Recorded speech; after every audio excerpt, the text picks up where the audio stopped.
Economist Udaybhan Singh channel पर आप सभी प्रतिभागियों का हार्दिक स्वागत एवं अभिनंदन है। आज हम आप लोगों के साथ अर्थव्यवस्था से संबंधित अवधारणाओं के अंतर्गत राष्ट्रीय आय और उससे संबंधित अवधारणाओं का टॉपिक डिस्कस करने जा रहा हूँ। यह प्रारंभिक परीक्षा के दृष्टिकोण से काफी महत्वपूर्ण है। राष्ट्रीय आय और उससे संबंधित अवधारणाएं एक सामान्य व्यक्ति के लिए भी काफी महत्वपूर्ण, जो थोड़ा भी बहुत समझ रखता हो या अर्थव्यवस्था के बारे में या समाज के बारे में जानना चाहता है, सीखना चाहता है, उसके लिए यह काफी महत्वपूर्ण है। तो आज हम इसी को लेकर चर्चा करेंगे कि राष्ट्रीय आय क्या है, राष्ट्रीय आय से संबंधित अवधारणाएं क्या है, राष्ट्रीय आय कैसे कैलकुलेट की जाती है, राष्ट्रीय आय की गणना करने की विधियां क्या है, भारत में राष्ट्रीय आय की गणना किसके द्वारा की जाती है, आधार वर्ष क्या, एटसेट्रा। लेकिन सबसे पहले हम आपके साथ डिस्कस करेंगे राष्ट्रीय आय से संबंधित जो अवधारणाएं हैं उनके बारे में हम डिस्कस करेंगे। लेकिन हम सबसे पहले आपके साथ डिस्कस करेंगे राष्ट्रीय उत्पाद क्या होता है, नेशनल प्रोडक्ट क्या होता है। राष्ट्रीय उत्पाद किसी देश के नागरिकों द्वारा एक निश्चित समयावधि में उत्पादित अंतिम वस्तुओं और सेवाओं का मौद्रिक मूल्य होता। हमने क्या कहा कि राष्ट्रीय उत्पाद किसी देश के नागरिकों द्वारा एक निश्चित समयावधि में उत्पादित अंतिम वस्तुओं और सेवाओं का मौद्रिक मूल्य। यहाँ समयावधि शब्द का प्रयोग किया गया है, टाइम पीरियड का। तो यहाँ पर समयावधि एक वित्तीय वर्ष होती है, 12 महीने। तो हमारा यहाँ पर हम कैलेंडर ईयर शब्द का प्रयोग न करके हम फाइनेंशियल ईयर का प्रयोग करते हैं, एक वित्तीय वर्ष। तो भारत का वित्तीय वर्ष 1 अप्रैल से शुरू होता है और 31 मार्च तक आता है, यह हमारा वित्तीय वर्ष है।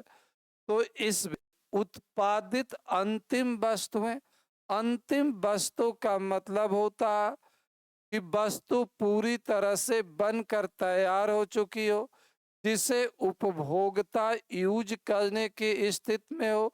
अंतिम वस्तुओं में मध्यवर्ती वस्तुएं या रॉ मटेरियल सम्मिलित नहीं होता। अंतिम वस्तुओं में उन वस्तुओं को सम्मिलित किया जाता जिसे उपभोक्ता पूरी तरह से उपभोग करने में सक्षम होता है। तो राष्ट्रीय उत्पाद इस फार्मूले से निकाला जाता है, NP equal to summation P into Q. यहाँ पर पी कीमत है और क्यू उत्पादन है। यहाँ पर पी प्राइस है और क्यू उत्पादन है। उत्पादन अलग अलग वस्तुओं का होगा तो सबका अलग अलग मूल्य होगा, तो सबका मौद्रिक मूल्य निकालकर योग कर लिया जाता, तो इसे राष्ट्रीय उत्पाद कहा जाता। एक बार फिर हम आपको परिभाषा, राष्ट्रीय उत्पाद में केवल नागरिक शब्द का प्रयोग किया जाता, नागरिकों के कंट्रीब्यूशन का प्रयोग किया जाता। तो हम कहते हैं किसी देश के नागरिकों द्वारा एक निश्चित समयावधि में उत्पादित अंतिम वस्तुओं और सेवाओं का मौद्रिक मूल्य राष्ट्रीय उत्पाद है। राष्ट्रीय उत्पाद इस फार्मूले से आकलित किया जाता है। दूसरा फिर हमारा राष्ट्रीय आय, नेशनल इनकम। राष्ट्रीय आय के संदर्भ में कहा गया किसी देश के किसी देश में जो उत्पादन के संसाधन विद्यमान हैं उनको जब किसी आर्थिक गतिविधि में नियोजित किया जाता है तो उनके नियोजित करने के बाद उन संसाधनों को जो प्रतिफल मिलता है उस प्रतिफल का योग राष्ट्रीय आय कहलाता है। हमने क्या लिखा है? किसी देश में उत्पादन के समस्त संसाधनों को किसी आर्थिक गतिविधि में विनियोजित करने पर उनको मिलने वाले प्रतिफल का योग राष्ट्रीय आय कहलाता। देखिए, प्रतिफल सामान्यतः संसाधन क्या है? 4 संसाधन हमने आपको बताया: भूमि, श्रम, पूंजी और शासी। इनके बिना उत्पादन नहीं हो सकता। तो भूमि का जो प्रतिफल है वह किराया होता है, किराया या लगान इनको कह सकते हैं। मजदूर किस लिए काम करता है? श्रमिक किस लिए काम करता है? श्रमिक जो होता है मजदूरी के लिए काम करता। श्रमिक श्रम का प्रतिफल मजदूरी होता है, मजदूरी। फिर इसके बाद है पूंजी। बैंक हमको पैसा क्यों उपलब्ध कराते हैं? ब्याज कमाने के लिए। पूंजी का प्रतिफल ब्याज होता है। और फिर इसके बाद शासी है। शासी का प्रतिफल जो होता है लाभ होता है। शासी मतलब उद्योगपति। उद्योगपति किस लिए काम करता है? तो लाभ का। तो राष्ट्रीय आय जो होती है इन प्रतिफलों के योग के बराबर होती है। राष्ट्रीय आय बराबर लगान, मजदूरी, ब्याज प्लस भुगतान। इनके योग को राष्ट्रीय आय कहा जाता है। तो आपसे कोई पूछता है कि राष्ट्रीय आय क्या होती है, तो आप कहना किसी देश में विद्यमान उत्पादन के सभी संसाधनों को जब आर्थिक गतिविधि में लगाया जाता है तो उनको जो प्रतिफल प्राप्त होता है उसे राष्ट्रीय आय कहा जाता। राष्ट्रीय आय बराबर लगान प्लस मजदूरी प्लस ब्याज प्लस भुगतान, यह राष्ट्रीय आय का फार्मूला होता है। मैथमेटिकली राष्ट्रीय उत्पाद और राष्ट्रीय आय दोनों बराबर होते हैं। राष्ट्रीय उत्पाद और राष्ट्रीय आय दोनों बराबर होते हैं। राष्ट्रीय उत्पाद और राष्ट्रीय आय एनपी इक्वल टू एनआई होता है। जितना नेशनल प्रोडक्शन होगा उतना ही नेशनल इनकम होगी। नेशनल प्रोडक्शन का मौद्रिक मूल्य राष्ट्रीय आय होता। इसका फार्मूला हमने क्या लिखा है? P Q. इसका हमने लिखा लगान या किराया प्लस मजदूरी, मजदूरी प्लस ब्याज प्लस लाभ, यह दोनों। इनको एक फ्लो चार्ट के माध्यम से ही हम दिखा सकते हैं। यह एनपी है, यह एनआई है। हमने कहा मैथमेटिकली दोनों इक्वल होते। जब किसी वस्तु का उत्पादन होता है तो तुरंत हम उसे बेच नहीं देते हैं बल्कि स्टोर करते हैं।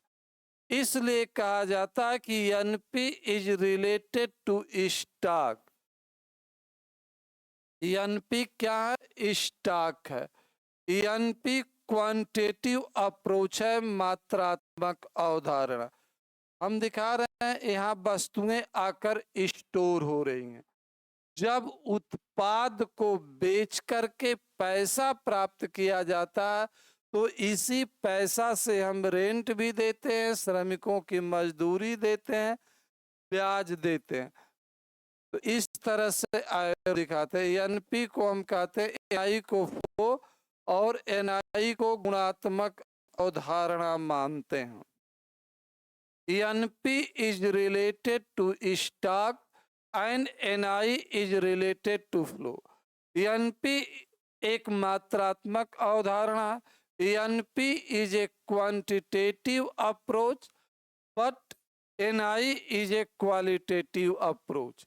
जब किसी व्यक्ति को पैसा मिलता है वह व्यक्ति अपने लिए सुविधाएं खरीदता है। जब वह व्यक्ति अपने लिए सुविधाएं खरीदता है तो उससे उसके जीवन स्तर में सुधार होता है, परिवर्तन होता है। यहाँ पर पैसा आता, यहाँ पर पैसा बाहर जा रहा, खर्च हो रहा, फ्लो हो रहा। तो एनपी और एनआई में दो अंतर हुआ। NP is related to stock and NI is related to flow. NP is related to quantitative approach where NI is related to qualitative approach. यह दो अंतर, मैथमेटिकली दोनों इक्वल होते हैं। अब हम आगे बढ़ते हैं। उम्मीद करते हैं कि आपको यह दोनों कंसेप्ट समझ में आ गया। अब राष्ट्रीय आय से संबंधित या अवधारणाएं हैं जिनके बारे में हमें पढ़ना। आप स्क्रीन पर देख रहे हैं कि राष्ट्रीय आय से संबंधित 8 अवधारणाएं। सकल घरेलू उत्पाद, निवल घरेलू उत्पाद, सकल राष्ट्रीय उत्पाद, निवल राष्ट्रीय उत्पाद, प्रति व्यक्ति आय, निजी आय, वैयक्तिक आय और प्रायोज्य आय, डिस्पोजल इनकम। तब इनके बारे में हम डिस्कस करेंगे। सबसे पहले हम डिस्कस करेंगे सकल घरेलू उत्पाद, जिसे हम ग्रॉस डोमेस्टिक प्रोडक्ट कहते हैं। ग्रॉस डोमेस्टिक प्रोडक्ट, 60 में जीडीपी, इसके बारे में हम चर्चा करें। यह बहुत ही एक महत्वपूर्ण अवधारणा है। ग्रॉस डोमेस्टिक प्रोडक्ट एक बहुत ही महत्वपूर्ण अवधारणा। इसके आधार पर अर्थव्यवस्था का मापन भी किया जाता है। तो इसलिए आपको जानना यह जरूरी है कि व्हाट इज जीडीपी। जीडीपी क्या होता है, जीडीपी के कंपोनेंट क्या है। जब जीडीपी को हम परिभाषित करते हैं तो कहते हैं कि किसी देश के, यहाँ पर देखिए स्क्रीन पर जीडीपी की परिभाषा हमने लिखी, किसी देश के सामान्य निवासियों द्वारा एक निश्चित समयावधि में, किसी देश के सामान्य निवासियों द्वारा एक निश्चित समयावधि में अपनी घरेलू आर्थिक सीमा के अंतर्गत खरीदी गई वस्तुओं और सेवाओं, उत्पादित की गई वस्तुओं और सेवाओं का मौद्रिक मूल्य जीडीपी। निश्चित समयावधि शब्द का हमने प्रयोग किया तो निश्चित समयावधि वित्तीय वर्ष है, एक वित्तीय। सामान्य निवासी शब्द का हम प्रयोग कर रहे हैं। सामान्य निवासी में नागरिक भी आएंगे और गैर नागरिक भी आते हैं। निवासी का मतलब होता है जहां हम रात्रि व्यतीत करते हैं। अगर सामान्य निवासी में नागरिक और गैर नागरिक दोनों, अगर अमेरिका का कोई व्यक्ति, इजराइल का कोई व्यक्ति, फिलिस्तीन का कोई व्यक्ति भारत में रह रहा है और आर्थिक गतिविधियां संचालित कर रहा है तो उसके कंट्रीब्यूशन को भारत के जीडीपी में सम्मिलित किया जाए, क्योंकि वह भारत का सामान्य निवासी है। जहां हम रात्र व्यतीत करते हैं वहां के उस समय हम निवासी बन जाते हैं। भारत का कोई नागरिक वाशिंगटन में रह रहा है, कैलिफोर्निया में रह रहा, वहाँ उत्पादन का कार्य कर रहा, तो उसके कंट्रीब्यूशन को अमेरिका के जीडीपी में सम्मिलित किया जाएगा, भारत के जीडीपी में सम्मिलित नहीं किया जाएगा। तो हमने आर्थिक सीमा की बात किया। मित्रों, अभी हमने सामान्य निवासी शब्द की बात किया। इस सामान्य निवासी में नागरिक शब्द का भी प्रयोग, नागरिक का भी समावेश होता है। सामान्य निवासी में गैर नागरिक का भी समावेश होता है। तो हमने कहा अपनी आर्थिक सीमा, आर्थिक सीमा के अंतर्गत केवल भौगोलिक सीमाएं नहीं आती हैं, बल्कि इसमें आकाशीय सीमाएं भी आएंगी, इसमें समुद्री सीमा भी आएंगी।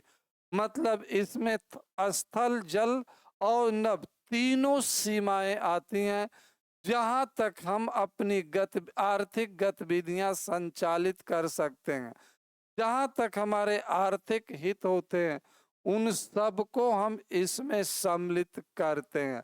तो हमने इसका फार्मूला क्या बताया? परिभाषा की किसी देश के सामान्य निवासियों द्वारा एक निश्चित समयावधि में किए गए निश्चित समयावधि में अपनी घरेलू सीमा के अंतर्गत उत्पादित किए गए वस्तुओं और सेवाओं के मौद्रिक मूल्य को जीडीपी कहा जाता।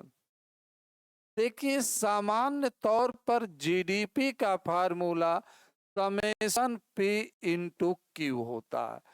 पी प्राइस है, क्यू क्वांटिटी है, उत्पादन की मात्रा। किसके द्वारा उत्पादन किया गया है? हमारी आर्थिक सीमा में रहने वाले, हमारी आर्थिक सीमा में रहने वाले सामान्य निवासियों के द्वारा। सामान्य निवासी में नागरिक और गैर नागरिक दोनों। लेकिन इस फार्मूले का प्रयोग कम किया जाता। जो जीडीपी का पॉपुलर फार्मूला है यह C+I+G होता है। इस फार्मूले से जीडीपी को निकाला जाता। C का मतलब कंजम्पशन, उपभोग, जिसे हम पीछे स्क्रीन पर भी हमने यहाँ पर यह दिखाया हुआ है कि GDP equal to C+I+G। C उपभोग है, I निवेश है, G सरकारी व्यय है। इनको हमने दिखाया है कि GDP equal to C+I+G। C उपभोग, I निवेश, G सरकारी व्यय है। तो जीडीपी के लिए यही फार्मूला हम प्रयोग में लाते हैं। जीडीपी के लिए हमने लाया जीडीपी इक्वल टू C+I+G होता है हमारा। C कंजम्पशन है, I इन्वेस्टमेंट है, G गवर्नमेंट एक्सपेंडिचर है, सरकार द्वारा किया गया। इन तीनों का योग जीडीपी कहलाता है।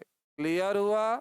आपसे कोई पूछता है कि जीडीपी क्या है, ग्रॉस डोमेस्टिक प्रोडक्ट क्या है, तो आप कहना किसी देश के सामान्य निवासियों द्वारा एक निश्चित समयावधि में उत्पादित अंतिम वस्तुओं और सेवाओं का मौद्रिक जीडीपी कहलाता है। और उत्पादन कहाँ होता है? अपनी आर्थिक सीमा के अंतर्गत। जीडीपी इक्वल टू C+I+G होता है। जीडीपी इक्वल टू C+I+G होता है।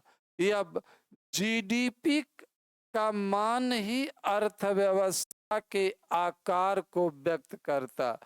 जैसे आपसे पूछा जा कि अर्थव्यवस्था का आकार से क्या मतलब, what is the size of economy, तो आप कहना value of GDP is to be called size of economy. GDP का मान अर्थव्यवस्था के आकार को व्यक्त करता।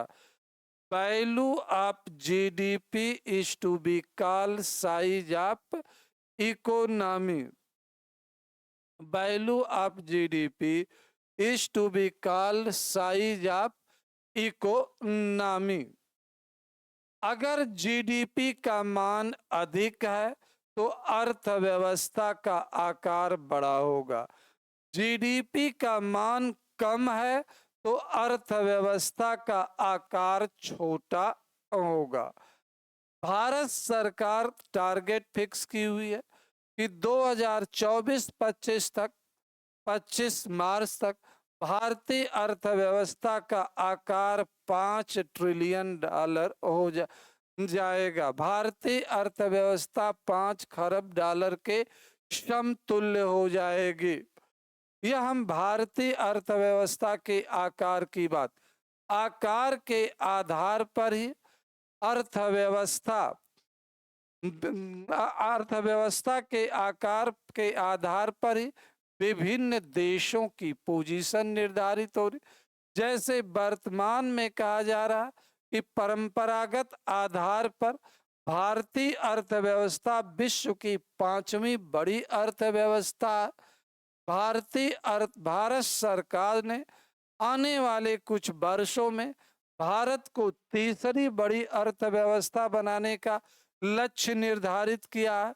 तो अर्थव्यवस्था के आकार का मतलब होता है जीडीपी का मान। आपसे प्रश्न पूछा जा, भारत सरकार $5 ट्रिलियन का लक्ष्य कब तक प्राप्त करना चाहती है? तो यह लक्ष्य अगर फाइनेंशियल ईयर की हम बात करते हैं तो यह लक्ष्य 2024-2025 तक है। जब 2019 लोकसभा के चुनाव के बाद जुलाई 2019 में भारत सरकार अपना बजट प्रस्तुत कर रही थी तो उस बजट में यह लक्ष्य निर्धारित किया गया कि भारतीय अर्थव्यवस्था का आकार हमें $5 ट्रिलियन करना है। कब तक? अगले 5 वर्षों में हमें इसे $5 ट्रिलियन करना है और इसके लिए 31 मार्च 2025 की सीमा निर्धारित की गई है। वर्तमान में परंपरागत आधार पर हमारी अर्थव्यवस्था विश्व की 5वीं बड़ी अर्थव्यवस्था है, जबकि हम चाहते हैं कि आने वाले कुछ वर्षों में तीसरी अर्थव्यवस्था बन जा। तो आपसे पूछा जाए कि अर्थव्यवस्था का आकार क्या होता है तो आप कहना कि जीडीपी का मान अर्थव्यवस्था के आकार को व्यक्त करता है।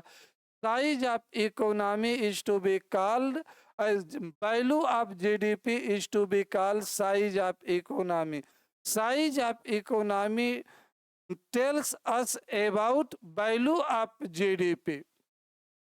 आई होप दैट कि आप सब लोग इसको समझ गए होंगे, यू बी अंडरस्टैंड। अब आता है आर्थिक विकास दर। जीडीपी से यह संबंधित है। आर्थिक विकास दर, इकोनॉमिक ग्रोथ रेट, आर्थिक विकास दर,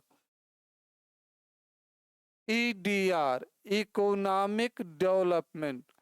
आपसे प्रश्न किया जा what is economic development rate, तो आपका उत्तर होना चाहिए rate of change of GDP.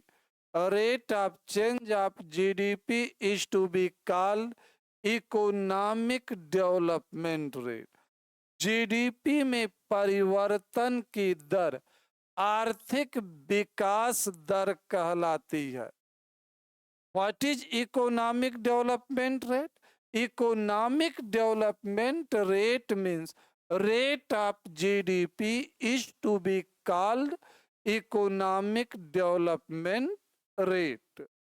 आर्थिक विकास दर से यह पता चलता है कि पिछले वर्ष की तुलना में वर्तमान वर्ष के जीडीपी में कितने प्रतिशत का परिवर्तन हुआ है। आर्थिक विकास दर सकारात्मक पॉजिटिव भी हो सकती है, आर्थिक विकास दर निगेटिव भी हो सकती है, आर्थिक विकास दर शून्य भी हो सकती। अगर हम कहें कि आर्थिक विकास दर 5% है, तो इसका मतलब है कि पिछले वर्ष अगर हमारा जीडीपी 100 रुपया था, तो इस वर्ष हमारा जीडीपी बढ़ करके 105 रुपया हो गया। तो आर्थिक विकास दर जीडीपी में परिवर्तन को व्यक्त करती है। अगर कहें कि आर्थिक विकास दर -5% है, तो इसका मतलब हुआ कि पिछले वर्ष जो हमारा जीडीपी 100 रुपया था, इस वर्ष कम हो करके 95 रुपीज हो गया। तो आर्थिक विकास दर पॉजिटिव भी हो सकती है, आर्थिक विकास दर निगेटिव भी हो सकती है, आर्थिक विकास दर शून्य भी हो सकती है। अक्सर आप न्यूज़पेपरों में, समाचार चैनलों पर, टीवी चैनलों पर यह कहते हुए सुना जाता है कि भारत की आर्थिक विकास दर इस वर्ष इतने प्रतिशत होने जा रही है, बिहार की आर्थिक विकास दर इतने प्रतिशत होने जा रही है, इस राज्य की विकास दर इतने प्रतिशत होने जा रही। तो मित्र, विकास दर जीडीपी में परिवर्तन की बात करता कि जीडीपी में परिवर्तन किस प्रकार हो रहा, किस दर से हो रहा, इसके बारे में वह व्यक्त करता। तो जहां तक हम उम्मीद करते हैं कि आपको जीडीपी का कंसेप्ट अभी मैंने बताया, अर्थव्यवस्था का आकार बताया, आर्थिक विकास दर बताया, यह आपको कंसेप्ट क्लियर हो गया होगा। आगे अब हम बढ़ते हैं कुछ फैक्ट के बारे में। प्रारंभिक परीक्षा में यह पूछ लिया जाता, किस पंचवर्षीय योजना में आर्थिक विकास दर सबसे अधिक रही, तो आपका उत्तर होना चाहिए 11th 5 ईयर प्लान में आर्थिक विकास दर सबसे अधिक रही। हालांकि 11th और 12th दोनों में एक इक्वल रही, लगभग इक्वल थी, लेकिन पॉइंट की बात करते हैं तो 11th में थोड़ा अधिक थी। और सबसे कम किस में रही, तो तीसरी पंचवर्षीय योजना में आर्थिक विकास दर सबसे कम रही। यह भी एक प्रश्न पूछता है, क्या भारत में आर्थिक विकास दर कभी द्विअंकी रही है, डबल डिजिट में रही है, दहाई में रही है, तो आपका उत्तर होना चाहिए यस। हाँ, भारत में आर्थिक विकास दर जो है एक बार 1987-88 में भारत में आर्थिक विकास दर 2 अंकों में रही, 10% से अधिक रही है, और उसके अलावा सभी वर्षों में आर्थिक विकास दर 10% से कम रही। कोरोना काल में आर्थिक विकास दर निगेटिव हो चुकी थी।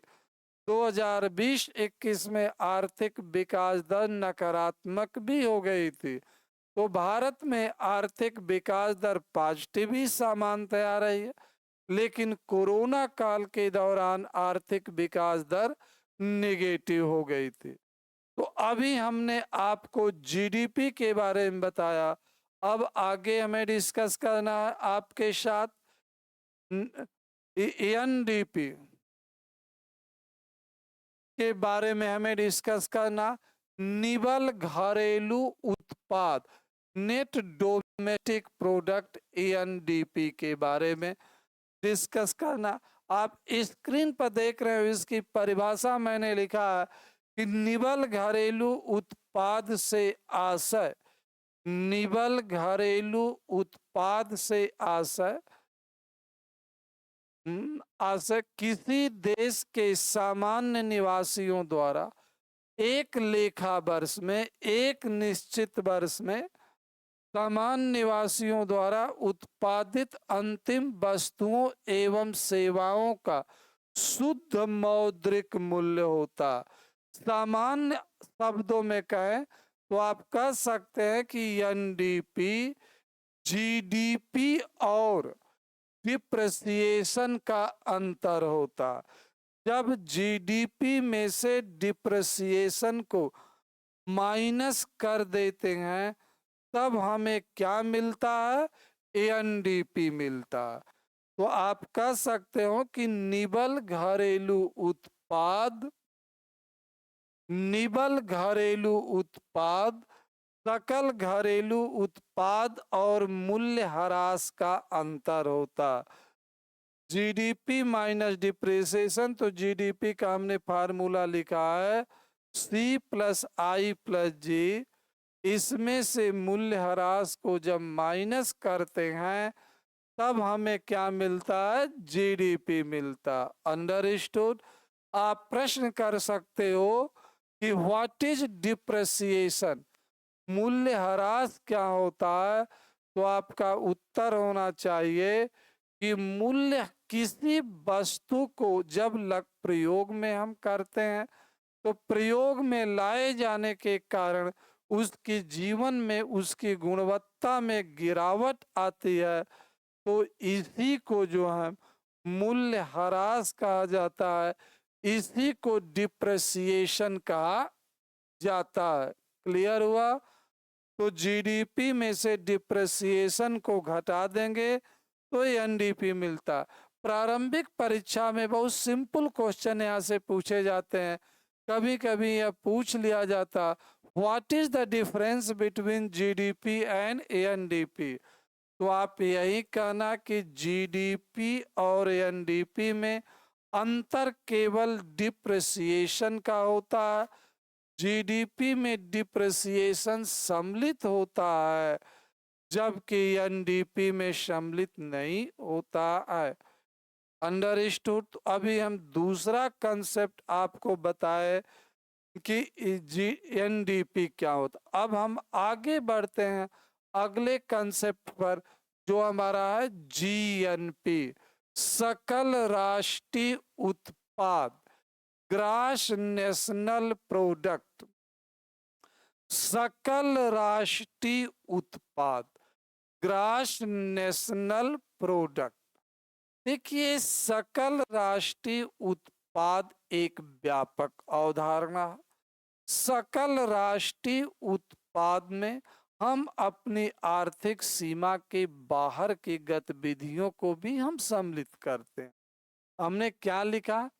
किसी देश के नागरिकों द्वारा एक निश्चित समयावधि में उत्पादित अंतिम वस्तुओं और सेवाओं का मौद्रिक मूल्य तथा विदेशों से अर्जित शुद्ध साधन आय का योग सकल राष्ट्रीय उत्पाद कहलाता। तो सकल राष्ट्रीय उत्पाद कैसे निकालते हैं?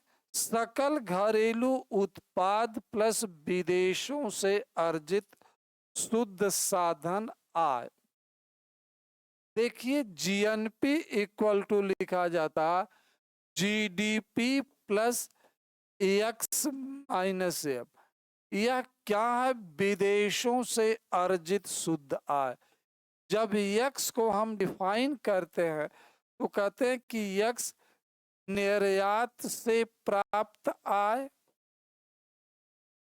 और यक्स क्या? निर्यात से प्राप्त आय और विदेशों में रहने वाले भारतीय नागरिकों द्वारा विदेशों से अर्जित करके भारत को भेजी गई आय, भारत को भेजी गई आय, यह हमारा यक्स होता। यक्स की परिभाषा क्या आप कहोगे? जनरली कहा जाता है x is income which is earned from export, निर्यात से प्राप्त। तो यक्स केवल निर्यात से प्राप्त आय नहीं है बल्कि निर्यात के साथ साथ या भारत के बाहर जो भारतीय नागरिक है वहां से इनकम अर्न करके अपने देश को भेज रहे हैं तो उनके इस इनकम को यक्स में सम्मिलित किया। सपोज दैट आप अमेरिका में जॉब कर रहे हैं, वहां से आपने इनकम अर्न किया, अपने परिवार को भेजा, तो दैट इज कॉल्ड यक्स, या यक्स का it is the power component of x.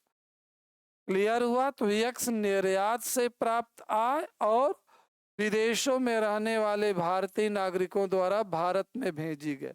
इसी प्रकार यम होता आयात पर खर्च की गई आय, आयात पर खर्च की गई आय और भारत से बाहर जाने वाली आय, और भारत से बाहर जाने वाली आय, बाहर जाने वाली आय, इसको हम ईएम मानते। भारत सरकार, भारत के लोग विदेशी वस्तुओं के आयात पर कितना पैसा खर्च कर रहे हैं, विदेशी सेवाओं के आयात पर कितना पैसा खर्च कर रहे हैं, या और दूसरा, भारत में रहने वाला विदेशी नागरिक यहाँ से पैसा अर्न करके कितना अपने देश को ले जा। तो आप कह सकते हो कि एक्स आने वाली आय है और एम भारत से बाहर जाने वाली आय है। तो इन दोनों का अंतर क्या कहलाता है? Net income earned from abroad. तो हमने कहा कि जीडीपी का जो फार्मूला होता है वह क्या हमने कि GDP equal GNP equal to GDP plus X minus M होता है, एक्स माइनस एम होता है। उसी को अगर आपसे पूछा जाए GNP equal to GDP plus X minus M, F, GDP को पूरा लिख दीजिए सी प्लस आई प्लस जी, यह हमारा जीएनपी होता है। इस फार्मूले से जीएनपी को निकाला जाता है। प्रश्न उठता है कि जीडीपी बड़ा है या जीएनपी बड़ा है। अब इसको देखिए, हमने लिखा GDP equal to C plus I plus G, फिर हमने लिखा GNP equal to C plus I plus G plus X minus M. तो अब देखो, यह सर्टेनली नहीं कहा जा सकता कि जीएनपी बड़ा है कि जीडीपी बड़ा है। यहाँ पर डिपेंड करता है एक्स और वाई के मान को। अगर एक्स ग्रेटर एम है तो this means GNP will be greater GDP. X less M है, this means GNP less GDP. X equal to M, this means GNP equal to GDP. यह सच है। जब विदेशों से अर्जित आय अधिक होगी तब जीएनपी अधिक होगा, विदेशों से अर्जित आय कम होगी तो जीएनपी का मान छोटा होगा। जब दोनों बराबर होंगे एक्स और एम, तब जीएनपी इक्वल टू जीडीपी होगा। तो यह पिक्चर बनती है। हम सर्टेनली नहीं कह सकते कि जीएनपी हमेशा अधिक होगा या जीडीपी हमेशा कम होगा या अधिक होगा। यह डिपेंड करता है वैल्यू ऑफ एक्स और एम के मान पर डिपेंड करता। क्लियर हुआ? अब हम आगे बढ़ते हैं।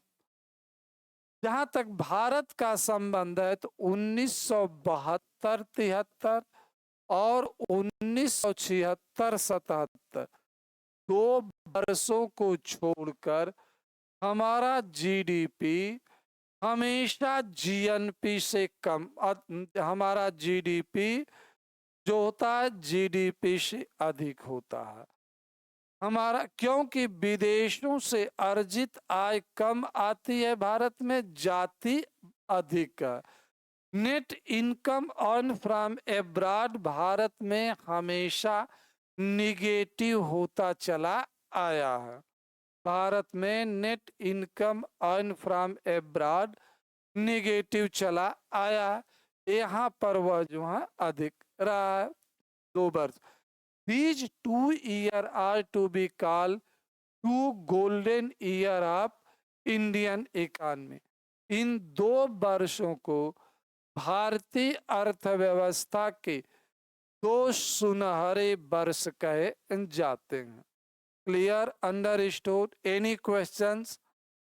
आगे हम आपसे हमारा एक बार फिर जीएनपी की परिभाषा को हम आपको रिपीट करके हम बढ़ते हैं एनएनपी की तरफ।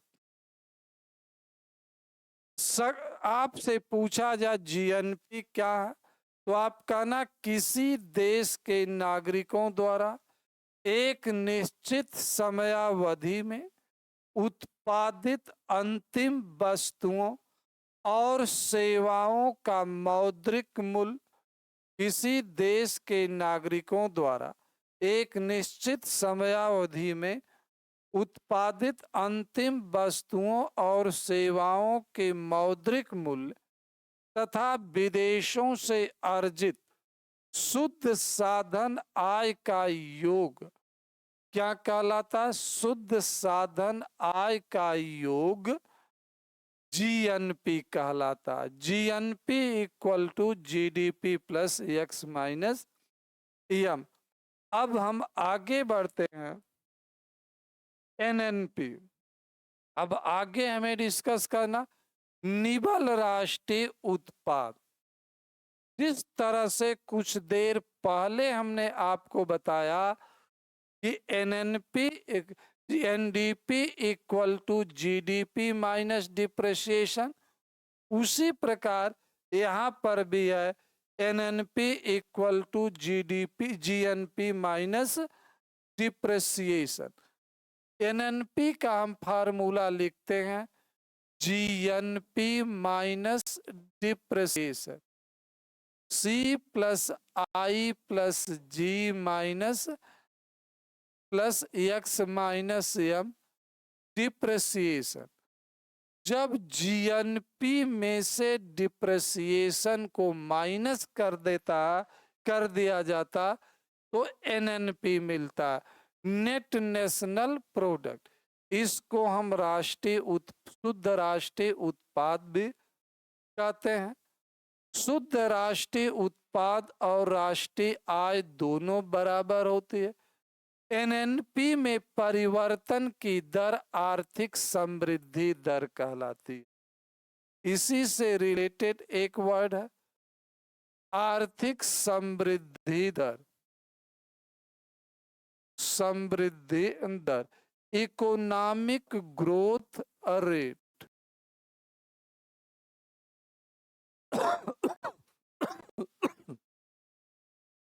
आर्थिक समृद्धि दर, आर्थिक समृद्धि दर एनएनपी में परिवर्तन की दर होती है। राष्ट्रीय आय में इसी आर्थिक समृद्धि दर को राष्ट्रीय आय की वृद्धि दर भी कहा जाता है। यह एनएनपी में परिवर्तन की दर होती है। इससे पता चलता है कि पिछले वर्ष की तुलना में वर्तमान वर्ष के एनएनपी में कितने प्रतिशत की कमी या वृद्धि हुई है। ईजीआर निकालने के लिए यह फार्मूला प्रयोग में लाया जाता। गत वर्ष की तुलना में वर्तमान वर्ष के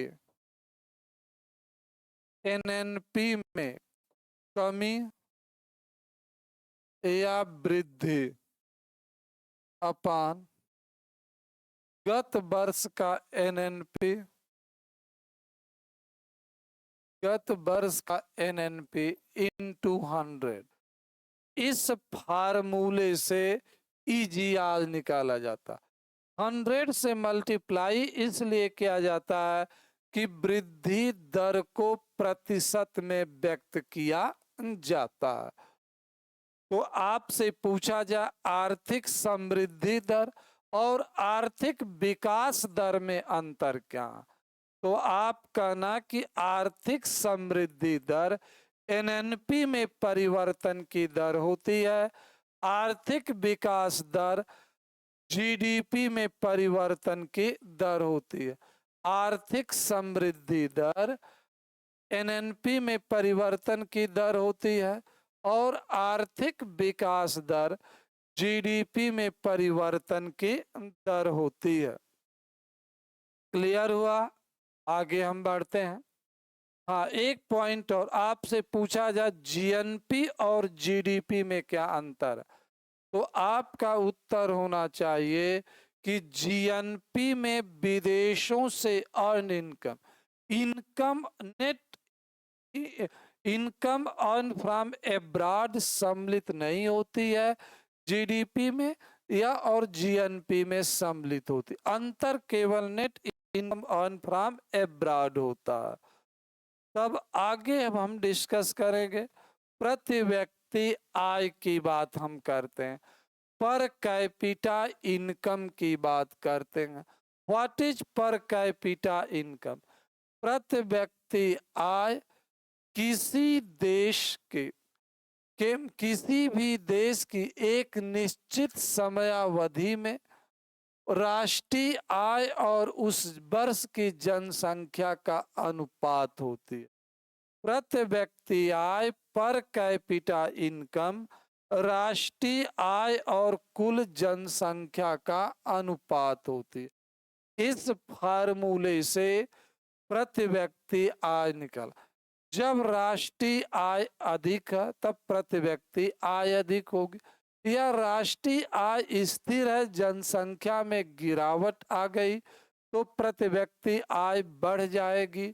यदि राष्ट्रीय आय स्थिर है जनसंख्या बढ़ गई तो प्रति व्यक्ति आय कम हो जाएगी। प्रति व्यक्ति आय रियल इनकम नहीं होती है, प्रति व्यक्ति आय वास्तविक आय नहीं होती है, बल्कि प्रति व्यक्ति आय एक औसत आय होती। यह केवल एक प्रवृत्ति को बताती है, एक ट्रेंड को बताती है। सामान्यतया यह माना जाता है कि प्रति व्यक्ति आय में वृद्धि हो रही है तो लोगों के जीवन स्तर में सुधार आ रहा है। प्रति व्यक्ति आय में जब कमी आती है तो लोगों के जीवन स्तर में गिरावट आती है। इसलिए परंपरागत आधार पर शुरू में यह माना जाता था कि प्रति व्यक्ति आय में वृद्धि आर्थिक विकास का सबसे अच्छा मापक है। शुरू में यह माना जाता था कि प्रति व्यक्ति आय में वृद्धि आर्थिक विकास का सबसे अच्छा मापक है, परंतु बाद में इस अवधारणा को बदला गया, इस परसेप्शन को बदला गया। अब परंपरागत आधार पर कहा जाता है कि increase in real per capita income, वास्तविक प्रति व्यक्ति आय में वृद्धि, वास्तविक प्रति व्यक्ति आय में वृद्धि आर्थिक विकास का सबसे अच्छा मापक है परंपरागत आधार। अब आर्थिक विकास को दो आधार पर मापा जाता है। पहला माप हम करते हैं परंपरागत आधार पर, दूसरा आधुनिक संकेतक है नए आधार पर। तो परंपरागत आधार पर अब वास्तविक प्रति व्यक्ति आय में वृद्धि को आर्थिक विकास का सबसे अच्छा संकेतक माना जा रहा, जबकि आधुनिक आधार पर ह्यूमन डेवलपमेंट इंडेक्स को माना जा। तो अभी हमने प्रति व्यक्ति आय के बारे में कि प्रति व्यक्ति आय वास्तविक आय नहीं होती है, प्रति व्यक्ति आय एक एवरेज आय होती है, एक अनुपात को व्यक्त करती है, ट्रेंड को व्यक्त करती है। अब हमारा निजी आय, प्राइवेट इनकम। निजी आय का मतलब होता निजी क्षेत्र को, पारिवारिक क्षेत्र को अपने सभी स्रोतों से प्राप्त था। निजी आय से आशय है एक लेखा वर्ष, लेखा वर्ष हमारा एक वित्तीय वर्ष से संबंधित है। निजी आय में हम बताते हैं प्राइवेट, एक लेखा वर्ष में निजी क्षेत्र को अपने सभी स्रोतों से प्राप्त था। निजी क्षेत्र को, प्राइवेट सेक्टर को उसके सभी स्रोतों से जो आय प्राप्त होती है, that is called private income. निजी क्षेत्र को अपने समस्त लीगल एक्टिविटीज से, लीगल रिसोर्सेस से जो आय प्राप्त होती है उसे निजी आय कहा जाता है।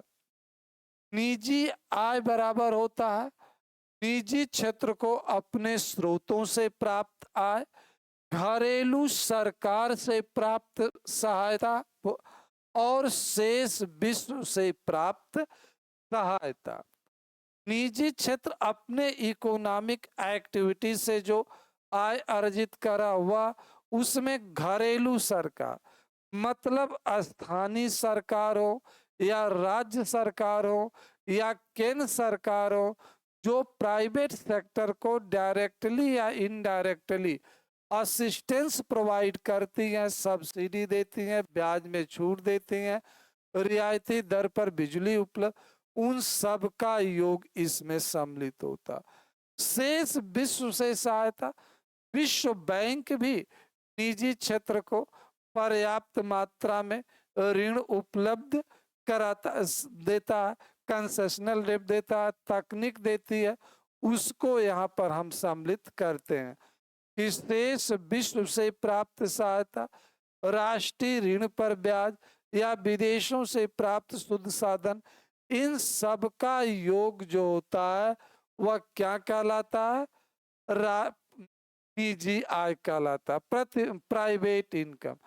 तो आप सामान्यतः प्राइवेट इनकम की जब परिभाषा हम देते हैं तो कहते हैं निजी आय से आशय एक निश्चित समयावधि में, एक निश्चित लेखा वर्ष में निजी क्षेत्र को अपनी सभी गतिविधियों, सभी स्रोतों से आय प्राप्त होती है तो उसे निजी आय कहा जाता। अंडरस्टूड। फिर अगला इस देखिए, इस निजी आय में डायरेक्ट सरकार की हिस्सेदारी नहीं होती है, लेकिन जब प्राइवेट इनकम बढ़ती है तो इससे सरकार को जो है टैक्स रेवेन्यू के रूप में मिलता है, सरकार को कर राजस्व की प्राप्ति होती है, सरकार पर बर्डन कम होता, लोगों को रोजगार मिलता है, तो लोगों द्वारा सरकार को टैक्स दिया जाता, लोगों की उपभोग क्षमता में वृद्धि होती, एटसेट्रा। अब हम आगे बढ़ते हैं। अब निजी आय के बाद हमारा है एक वर्ड आता है निजी आय, वैयक्तिक आय, पर्सनल इनकम होता। वैयक्तिक आय, पर्सनल आय वह आय है जो सभी प्रकार की आय का योग होती। वैयक्तिक आय को इस फार्मूले प्राइवेट इनकम से निगम कर माइनस कर दीजिए, उसमें से फिर अनडिस्ट्रीब्यूटेड डिविडेंड माइनस कर दीजिए तो हमें वैयक्तिक आय मिलता है।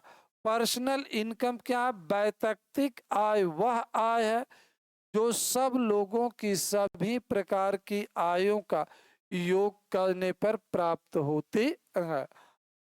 फार्मूला के रूप में हम लिखते हैं कि वैयक्तिक आय equal to private income minus corporate tax minus undistributed dividend.